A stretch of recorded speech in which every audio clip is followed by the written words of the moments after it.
Hello दोस्तों, नमस्कार। मैं संदीप आपका अपने यूट्यूब चैनल संकल्प विद संदीप में पुनः स्वागत करता हूं। दोस्तों, आज मैं 51 क्वेश्चन लेके आया हूं, 51 क्वेश्चन। ये क्वेश्चन आपके सभी परीक्षा में आने की संभावना प्रबल होगी। बहुत ही जबरदस्त और बेहतरीन प्रश्न है 51। आप खुद का मूल्यांकन करें कि ये क्वेश्चन आपको आते हैं या नहीं। वीडियो को अंत तक जरूर देखिएगा, ये प्रश्न आपके लिए बहुत ही अच्छे होने वाले हैं। ठीक है दोस्तों, आइए आते हैं अपने टॉपिक पे। ध्यान दीजिए दोस्तों,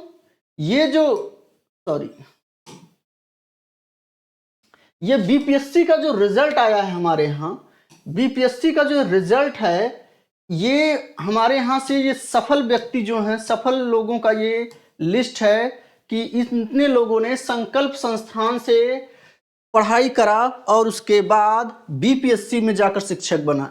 शिक्षक बनना या कोई भी नौकरी निकालना इतना आसान नहीं होता है, लेकिन जो निरंतर प्रयास करता है, लगातार रहता है, कोशिश करता है, सफलता उसी को मिलती है। हम आप केवल चिल्लाने में, समय गंवाने में, कमेंटबाजी करने में रह जाते हैं। जिन लोगों ने मेहनत किया, अपने आप को सुदृढ़ तरीके से, मजबूती से लगातार निरंतर लगे रहे, सफलता ताज उनके सिर पर जरूर बंधी है। इसको आप देख सकते हैं। तो आइए दोस्तों, समय बहुत ज्यादा न गवाते हुए हम लोग अपने टॉपिक पे चलते हैं। क्वेश्चन आज देखेंगे, आज के जितने क्वेश्चन हैं। चलिए इसको देखिए और आप लोग हल करिए कि कितने क्वेश्चन को आप लोग कर पा रहे हैं। ठीक है।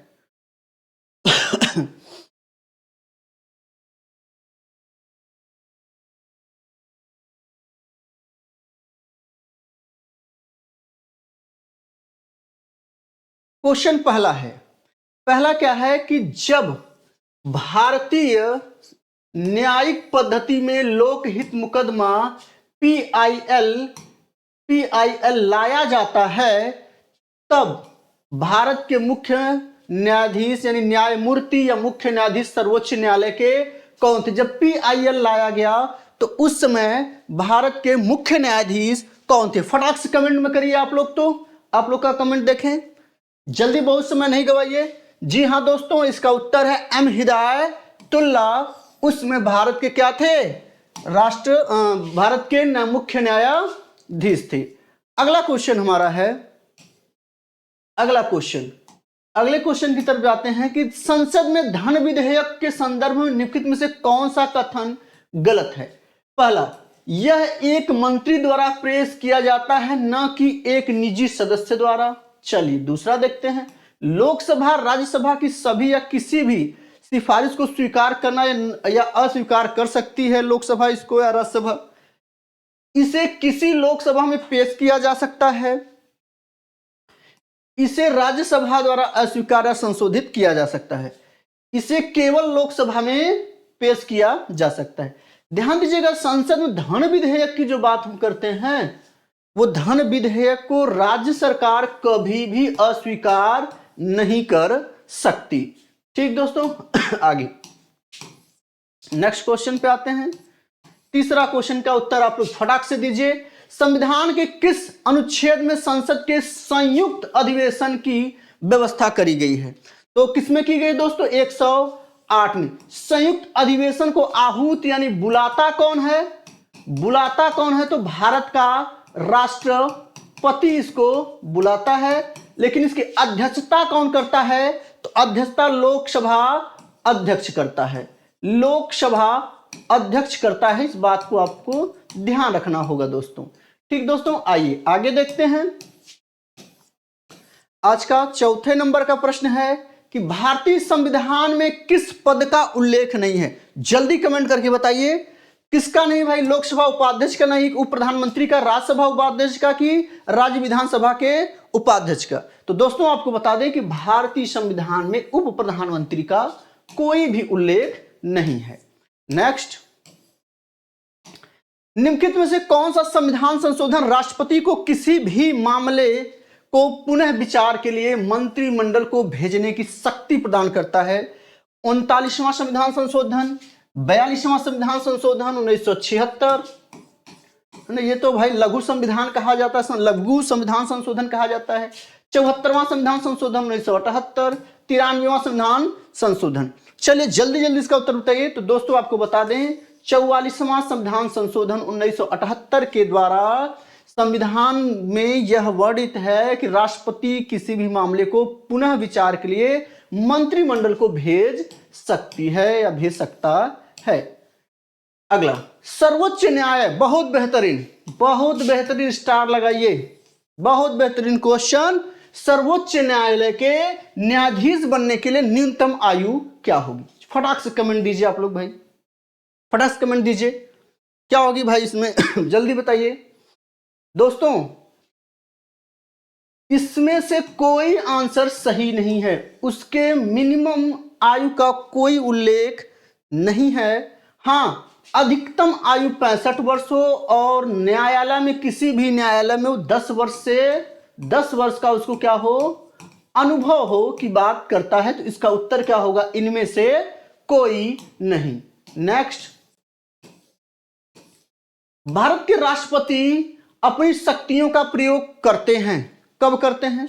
मंत्रियों के द्वारा करते हैं, प्रधानमंत्री के द्वारा करते हैं, मंत्रिमंडल के द्वारा करते हैं, सीधे अथवा अपने अधीनस्थ अधिकारियों द्वारा करते हैं। जल्दी से इसका कमेंट दीजिए भाई, सीधे अथवा अपने अधीनस्थ अधिकारी द्वारा करते हैं। क्या होगा इसका उत्तर? तो फटाक से इसका उत्तर आप लोग लगा लीजिए। इसका उत्तर होगा कि राष्ट्रपति स्वयं सीधे या अपने अधीनस्थ अधिकारियों के द्वारा अपनी शक्तियों का प्रयोग करता है। नेक्स्ट क्वेश्चन, भारत में पंचायती राज प्रतिनिधित्व करता है। कौन करता है भाई भारत में पंचायती राज प्रतिनिधित्व? क्या क्या करता है, क्या क्या इसकी शक्तियों के विकेंद्रीकरण का, सही बात है। पंचायती राज व्यवस्था शक्तियों के विकेंद्रीकरण से संबंधित है, लोगों की सहभागिता का, सामुदायिक विकास का। तीन के तीनों सही हैं, तो उत्तर क्या होगा? ये सभी। नेक्स्ट,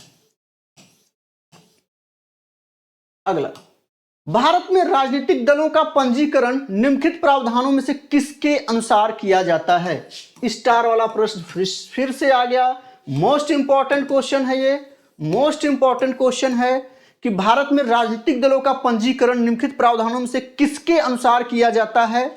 तो आपको बता दें दोस्तों, लोक प्रतिनिधि अधिनियम 1951 के तहत।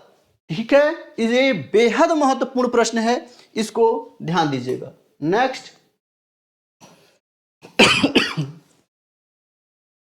राज्य मानवाधिकार आयोग अपना वार्षिक प्रतिवेदन किसके समक्ष प्रस्तुत करता है? यह भी इंपॉर्टेंट क्वेश्चन, फटाक से कमेंट दीजिए, फटाक से कमेंट दीजिए भाई। राज्यपाल को, राज्य सरकार को, उच्च न्यायालय के मुख्य न्यायाधीश को और राज्य के मुख्य सचिव को। जल्दी इसका उत्तर दीजिए। जी हां दोस्तों, इसका उत्तर होगा राज्य सरकार। नेक्स्ट, हाँ यह भी अच्छा क्वेश्चन है कि रोलेट एक्ट का भारतीय राष्ट्रीय कांग्रेस ने विरोध किया, लेकिन इसका विरोध किया क्यों किया? ए, भारतीय राष्ट्रीय कांग्रेस को प्रतिबंधित करना इसका उद्देश्य था। रोलेट एक्ट आया कब? 1919 में। इसको बिना दलील बिना वकील का भी कानून कहा जाता है। किसी भी व्यक्ति को किसी भी समय पकड़कर उससे पूछताछ की जा सकती थी। भारतीय राष्ट्रीय कांग्रेस को प्रतिबंधित करने के लिए, देशद्रोह के आरोप में राष्ट्रीय नेताओं को बंदी बनाने के लिए, सांप्रदायिक प्रतिनिधित्व को विस्तृत करने के लिए या व्यक्तिगत स्वतंत्रता को सीमित करने के लिए। तो दोस्तों इसका उत्तर होगा व्यक्तिगत स्वतंत्रता को सीमित करने के लिए। नेक्स्ट 12वां क्वेश्चन देखते हैं हम लोग। निम्नलिखित में से आत्मीय सभा बहुत बेहतर क्वेश्चन है, इंपॉर्टेंट क्वेश्चन है, ध्यान रखिएगा।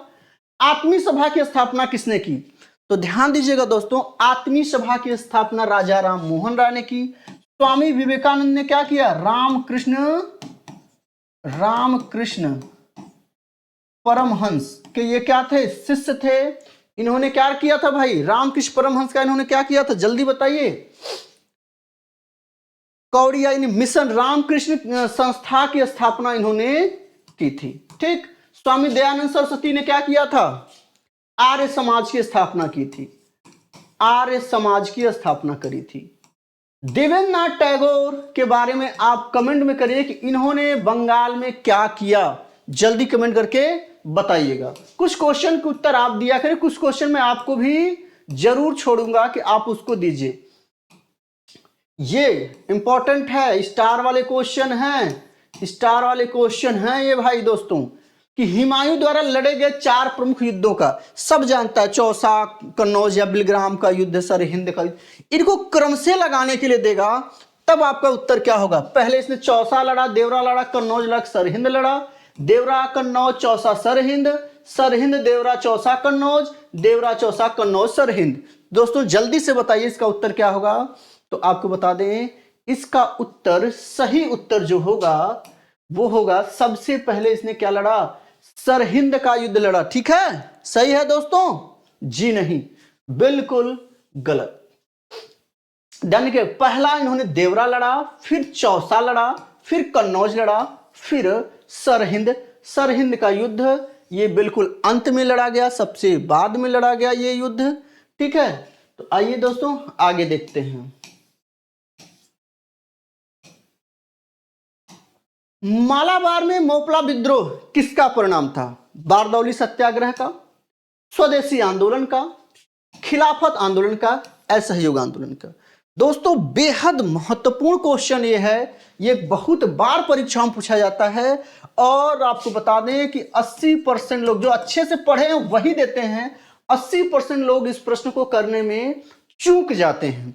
आइए देखते हैं, ध्यान रखिएगा। बारदौली सत्याग्रह, स्वदेशी आंदोलन और असहयोग आंदोलन से इसका कोई मतलब नहीं था। मालाबार में जो मोपलाओं ने पहले विद्रोह वहां के जमींदारों के खिलाफ किया, बाद में जब खिलाफत आंदोलन आया तो यह आंदोलन धीरे धीरे क्या हो गया, सांप्रदायिक हो गया, सांप्रदायिक हो गया और इसी से जोड़कर इसी के बाद मोपला विद्रोह का संगठन मजबूत हुआ। और ठीक है, किसने कहा था आजादी हमारी पहुंच के अंतर्गत है, हमें या मुझे, हमें नहीं होगा, हाँ हमें, ठीक है, हमें इसे कसकर पकड़ लेना चाहिए। जवाहरलाल नेहरू यानी जीएल नेहरू, सरदार पटेल, एम के गांधी, सुभाष चंद्र बोस। तो आप उत्तर दीजिए फटाक से। आपका उत्तर होगा क्या, महात्मा गांधी ने किया था। महात्मा गांधी भारत छोड़ो आंदोलन के समय उन्होंने कहा था और इसी समय इन्होंने करो या मरो, डू और डाई का भी नारा दिया था दोस्तों। नेक्स्ट, भारतीय राष्ट्रीय कांग्रेस के द्वितीय मुस्लिम अध्यक्ष कौन थे? बेहद महत्वपूर्ण, बहुत बढ़िया क्वेश्चन। 5 स्टार इस पे लगाइए भाई, 5 स्टार लगाइए, है ना। बेहद महत्वपूर्ण क्वेश्चन है।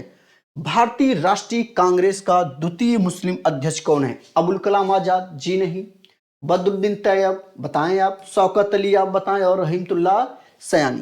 तो ध्यान रखिएगा इसमें चारों मुस्लिम अध्यक्षों का नाम दे दिया है, लेकिन इसमें एक ही है, वो कौन है?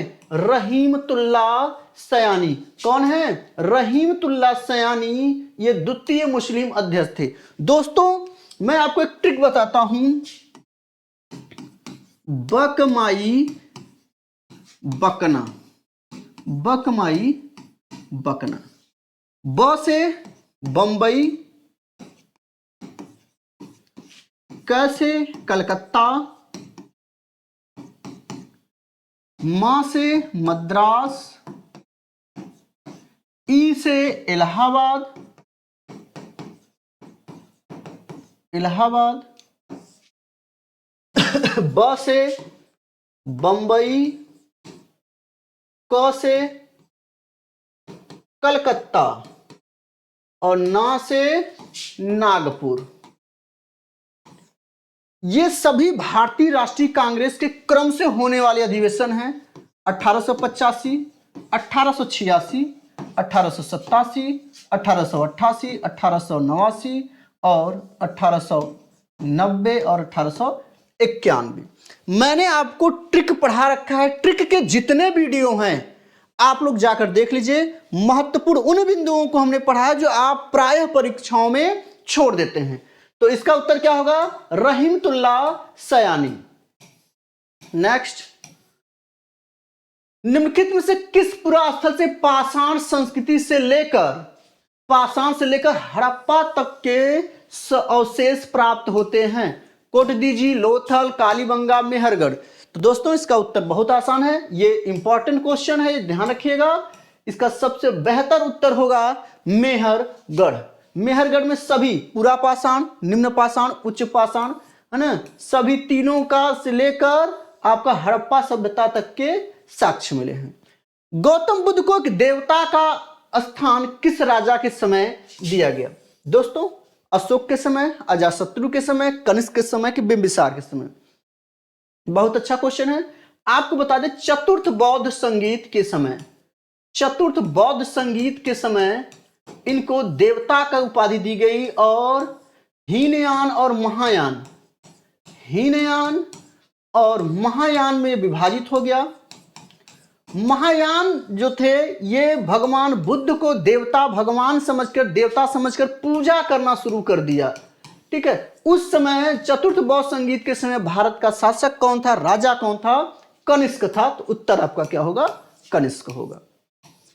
अगला, चंद्रगुप्त मौर्य ने सेल्यूकस को किस वर्ष पराजित किया? 315 ईसा पूर्व, 322 ईसा पूर्व, 305 ईसा पूर्व में।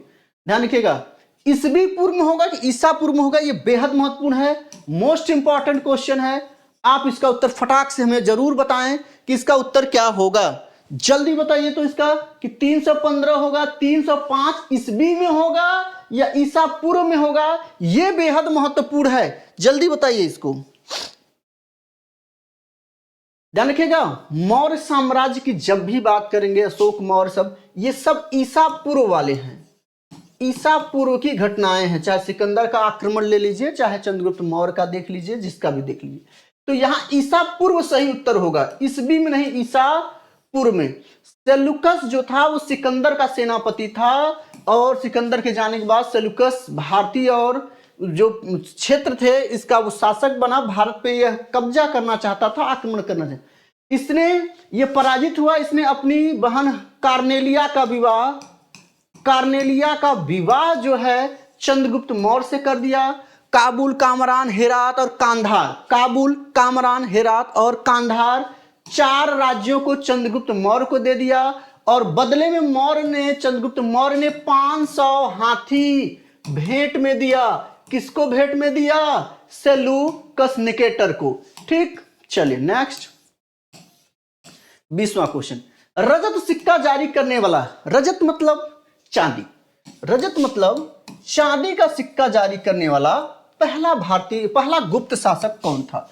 तो पहला गुप्त शासक चंद्रगुप्त द्वितीय था। ध्यान रखिएगा, चंद्रगुप्त द्वितीय, विक्रमादित्य भी इन्हीं को कहते हैं। विक्रमादित्य एक उपाधि थी और भारतीय इतिहास में 14 लोगों ने इस उपाधि को धारण किया। सबसे फेमस विक्रमादित्य चंद्रगुप्त द्वितीय थे, ये ध्यान दीजिएगा। सॉरी। निम्नलिखित में से कौन सा सुल्तान अपने फरमान में सरदार या अमीरों को मसनद ए आली के नाम से संबोधित करता था? यह एक ऐसा आगरा का सुल्तान था, दिल्ली का एक ऐसा शासक था जिसने अपने मनसद ए आली, अपने सुल्तान, अपने जो सरदार होते थे, अमीर होते थे, उन्हें मनसद ए आली कहकर पुकारता था और उनके साथ जमीन पर चटाई पर बैठकर वार्तालाप करता था। कौन? कुतुबुद्दीन ऐबक, अलाउद्दीन खिलजी, बलबन और बहलोल लोदी। आप जानते हैं बलबन और अलाउद्दीन खिलजी बड़े सख्त थे, यह स्वाभाविक नहीं है। कुतुबुद्दीन ऐबक और बहलोल लोदी में से कोई एक था। दोस्तों बता दें, बहलोल लोदी इसका उत्तर सही होगा। अगला, बहुत बढ़िया, जितना स्टार लगाना हो लगा लीजिए। ये बहुत ही महत्वपूर्ण क्वेश्चन है कि मोहम्मद बिन तुगलक के समय निम्नलिखित प्रयोगों या अभियानों में से कौन सा अभियान फेमस था? मोहम्मद बिन तुगलक सल्तनत कालीन, दिल्ली कालीन शासकों में सबसे पढ़ा लिखा था, लेकिन उसकी सभी योजनाएं विफल हो गई। तो बताइए दोस्तों, इसका उत्तर क्या होगा? पहला, सांकेतिक मुद्रा का प्रचलन, कि दोबाब में कर वृद्धि, कि राजधानी परिवर्तन किया, कि कराची अभियान किया? तो जल्दी से इसका उत्तर बताइए दोस्तों, आप फटाक से इसका उत्तर बताइए। तो कमेंट करिए, फटाक से जल्दी कमेंट करिए।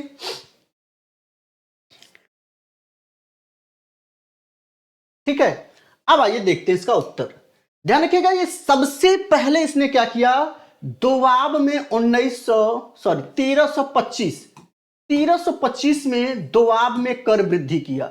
फिर इसने क्या किया, ध्यान रखिएगा, राजधानी परिवर्तन 1326 में किया, और फिर सांकेतिक मुद्रा का प्रचलन 1329 में किया, और कराची अभियान काफी लेट किया, 1337-38 में किया, 37 और 38 में किया। तो इस हिसाब से पहला ये होगा। दूसरा देखिए, दूसरा किसमें है दोस्तों, हाँ ये सही उत्तर है आपका। 22वां का उत्तर क्या होगा, डी होगा। देख लीजिएगा, 22वां का उत्तर डी होगा, 2 3 1 4, ठीक, लगा लीजिए। नेक्स्ट, निम्नलिखित में से कौन सा भारत का पहला पेपरलेस बजट है? तो ध्यान रखिए, केंद्रीय बजट 2021-22, केंद्रीय बजट 18-19, केंद्रीय बजट 19-20, केंद्रीय बजट 20-21। तो आपको बता दें दोस्तों, 2021-22 पेपरलेस बजट था, जिसको निर्मला सीतारमण ने इसको पेश किया। ठीक, चलिए आगे 24वें क्वेश्चन पे आते हैं। पोंगू और टापू किस राज्य का लोकप्रिय नृत्य है भैया? जल्दी बताइए, फटाक से बताइए इसको। इसका है हरियाणा। ठीक, सॉरी पोंगू और टापू है अरुणाचल प्रदेश। ठीक, अरुणाचल प्रदेश। पोंग और टापू किस राज्य का लोकप्रिय नृत्य है? अरुणाचल प्रदेश का। निम्नलिखित में से कौन सा एक जल प्रदूषक नहीं है? दोस्तों ध्यान दीजिए, नहीं को आप पढ़ना सीखिए, ये प्रश्न ज्यादा परेशान करते हैं।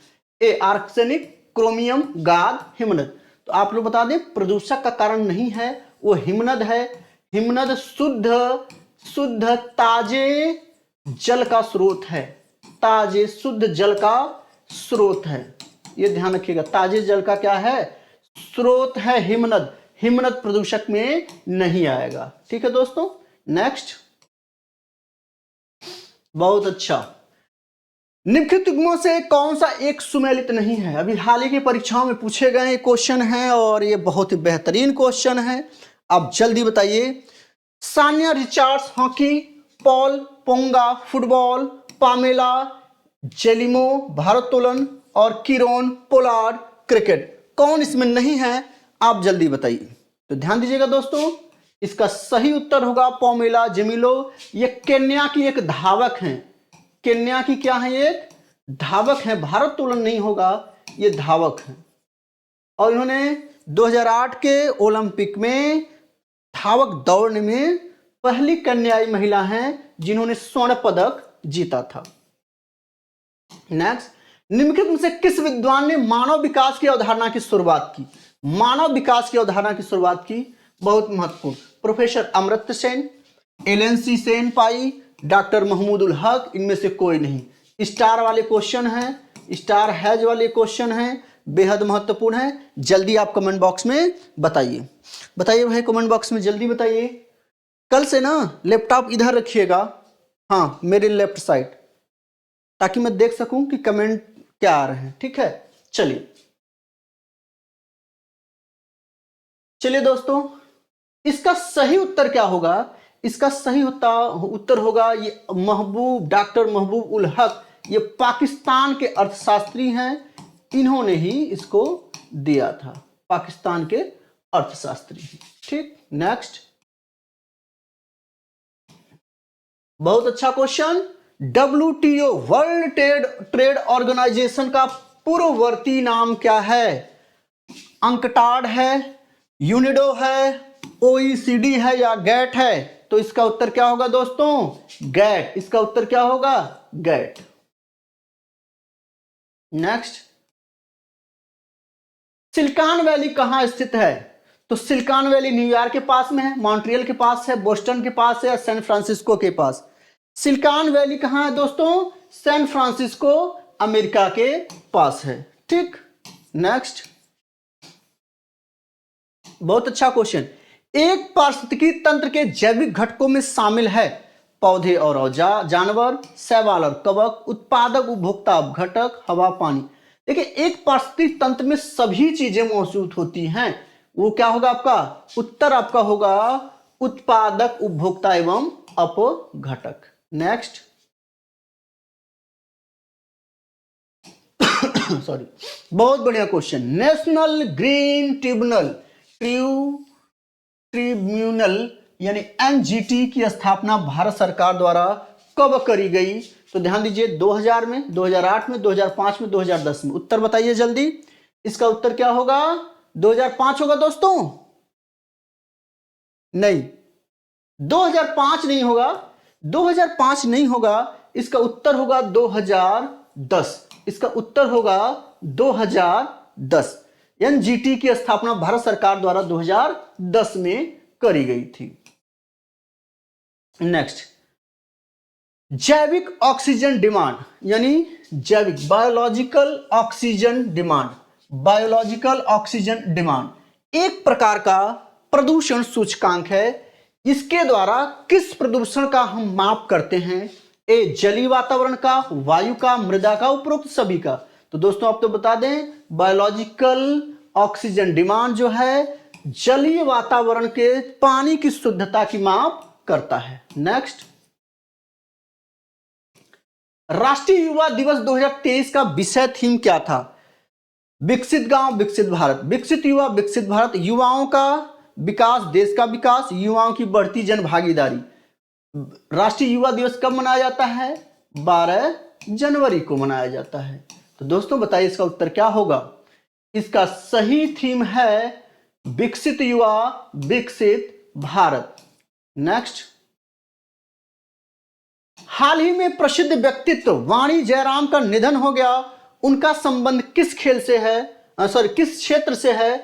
राजनीति, खेल, प्रशासन, संगीत। तो आपको बता दें, जो अभी वाणी जयराम का निधन हुआ ये किससे संबंधित थे? तो ये किससे संबंधित है भाई? संगीत के क्षेत्र से संबंधित है। नेक्स्ट, 74वें गणतंत्र दिवस झांकी में किस राज्य की झांकी को प्रथम स्थान दिया जाएगा? असम, उत्तराखंड, उत्तर प्रदेश, गोवा। तो दोस्तों इसका सही उत्तर आप लोग बताइए जल्दी से। इसका सही उत्तर होगा उत्तराखंड।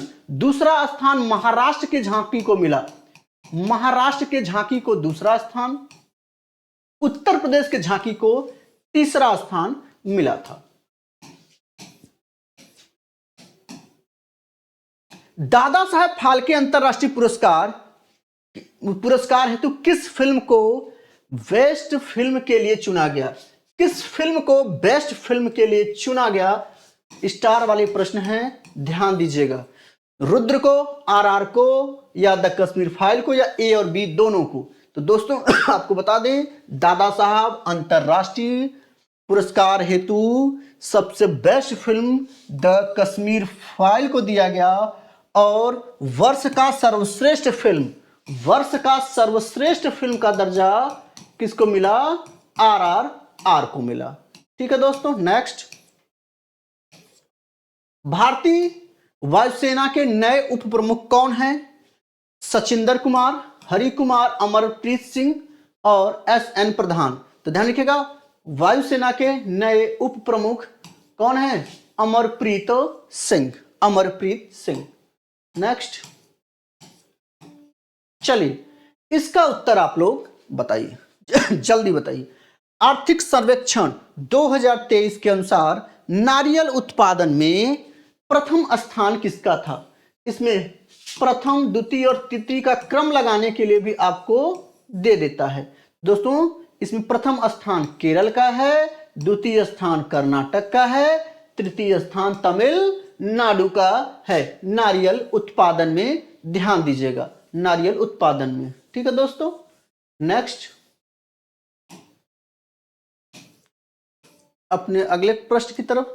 17वां वन रिपोर्ट 2021 के अनुसार भारत के कितने राज्य या केंद्र शासित प्रदेश हैं जिन्होंने 33% भूभाग वनावरण लक्ष्य को प्राप्त कर लिया है?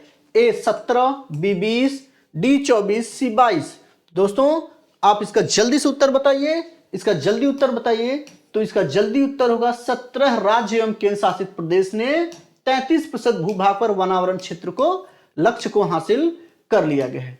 पहली बार बीसीसीआई द्वारा आयोजित महिला प्रीमियर लीग 2023 में कुल कितनी टीमों ने भाग लिया? बेहद महत्वपूर्ण प्रश्न है।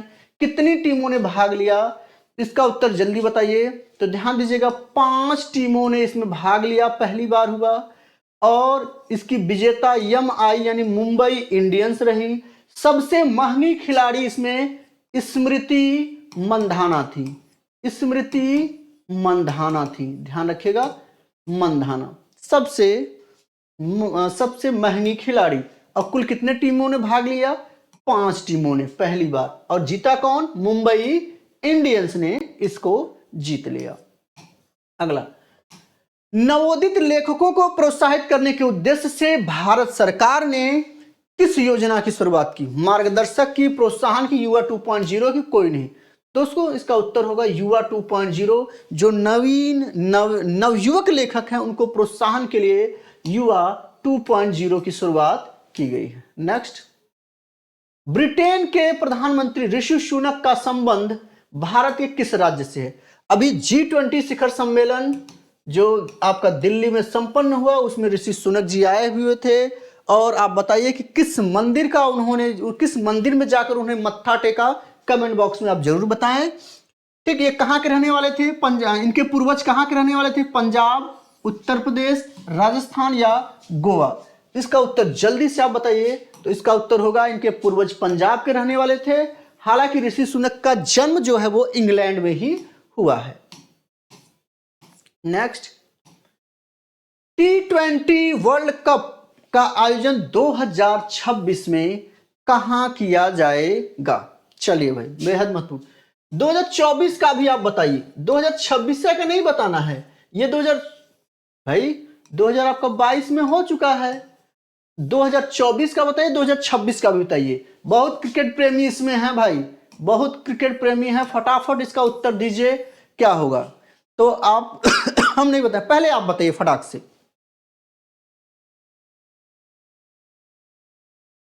कहां होगा भाई? भारत और श्रीलंका में 2026 का होगा। लेकिन 2024 का कहां होगा?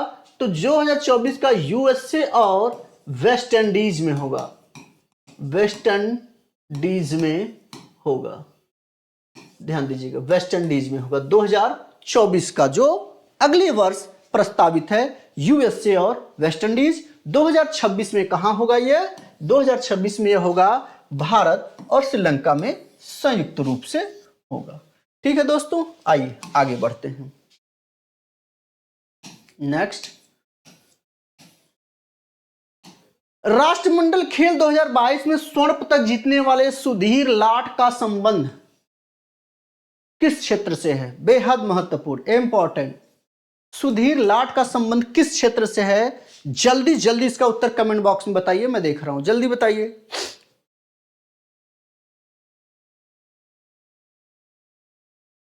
बोलिए भाई। कबड्डी, कुश्ती, सॉरी मुझे लगा ऑफलाइन क्लास है, ऑफलाइन पढ़ाते पढ़ाते आदत ऑफलाइन की होगी। कबड्डी, कुश्ती, भारोत्तोलन, बॉक्सिंग। तो आपको बता दें, भारोत्तोलन। और सुधीर लाट हरियाणा के रहने वाले हैं, ये ध्यान दीजिएगा। सुधीर लाट कहां के रहने वाले हैं? हरियाणा के। राष्ट्रमंडल खेल 2022 में इन्होंने स्वर्ण पदक जीता। ठीक, नेक्स्ट, बजट 2023 के अनुसार प्राथमिक घाटा जीडीपी का कितना प्रतिशत रहा? 2.2, 3.8, 2.3 और 4.2। तो आपको बता दें, इसका उत्तर 2.3 होगा दोस्तों। नेक्स्ट, सिक्किम का नया राज्यपाल किसे नियुक्त किया गया? लक्ष्मण प्रसाद आचार्य, CP राधाकृष्णन, शिव प्रसाद शुक्ला, गुलाब चंद कटारिया? जल्दी बताइए, इसका उत्तर बताइए। तो ध्यान दीजिए दोस्तों, इसका सही उत्तर होगा लक्ष्मण प्रसाद आचार्य। लक्ष्मण प्रसाद आचार्य इसका सही उत्तर होगा। नेक्स्ट, यूनिसेफ इंडिया के नए राजदूत कौन बनाए गए? प्रियंका चोपड़ा, कार्तिक आर्यन, आयुष्मान खुराना? कोई नहीं। तो इसका उत्तर दोस्तों क्या होगा? आयुष्मान खुराना। नेक्स्ट, चलिए बताइए, बहुत ही बढ़िया, बहुत बढ़िया। वीर गार्जियन संयुक्त सैन्याभ्यास जो भारत तथा जापान के मध्य हुआ, इसका आयोजन कहाँ हुआ? हयाकुरी में हुआ, मेघालय में हुआ, टोक्यो या गोवा में हुआ? ध्यान रखिएगा, इसका सबसे बड़ी बात कि इसका आयोजन जापान में हुआ। जापान में कहाँ हुआ? हयाकुरी में हुआ। और स्क्वाड्रन लीडर भारत की तरफ से अवनी चतुर्वेदी ने भारत का क्या किया था? नेतृत्व किया था। इसमें आपसे पूछ सकता है अवनी चतुर्वेदी, अवनी चतुर्वेदी। ठीक दोस्तों, नेक्स्ट, प्रधानमंत्री नरेंद्र मोदी द्वारा आदि महोत्सव का शुभारंभ कहां किया गया? देखिए, आदि महोत्सव जो होता है ये केंद्रीय जनजाति मंत्रालय इसको मनाती है, इसके द्वारा इसको संपन्न कराया जाता है। लेकिन इसका शुभारंभ किसने किया था? तो इसका शुभारंभ प्रधानमंत्री नरेंद्र मोदी ने नई दिल्ली में करा। ठीक, next, T20 cricket of the year 2022 का अवार्ड किसने जीता? Babar Azam, when Stokes, Surya Kumar Yadav, Ishan Kishan. दोस्तों इसका क्वेश्चन आप इसका आंसर जरूर दीजिए, क्रिकेट प्रेमी जल्दी जल्दी दें इसका। तो ध्यान रखिए, सूर्य कुमार यादव को T20 cricket of the year 2022 का अवार्ड दिया गया, जबकि आईसीसी का best cricket of the year का अवार्ड बाबर आजम को दिया गया। तो इसका उत्तर सूर्य कुमार यादव है। लास्ट क्वेश्चन आज का देखते हैं दोस्तों, पद्म विभूषण पुरस्कार 2023 से सम्मानित श्रीनिवास वर्धन का संबंध किस क्षेत्र से है? कला से, कला से, साहित्य से, विज्ञान से, राजनीति से? तो दोस्तों कला, साहित्य, राजनीति से नहीं था, इनका संबंध विज्ञान और इंजीनियरिंग से था, विज्ञान और इंजीनियरिंग से था। अच्छा, वो लोग फिर से आ गए, चलिए कोई बात नहीं। दोस्तों आज का सेशन कैसा रहा आप कमेंट बॉक्स में जरूर बताइए, और हमें उम्मीद है आज का सेशन आपको पसंद जरूर आया होगा। हम आगामी सभी परीक्षाओं BPSC, SST, BPSC first paper plus UPP, SSC GD, SSC सभी परीक्षाओं के लिए आपको इसी तरह से पीवाईक्यू और कुछ नए क्वेश्चन, कुछ पुराने क्वेश्चन के मिक्सचर्स को लेकर हम आएंगे और आपके लिए सुदृढ़ तैयारी कराई जाएगी। फिर दोस्तों मिलते हैं अगले वीडियो में। नमस्कार।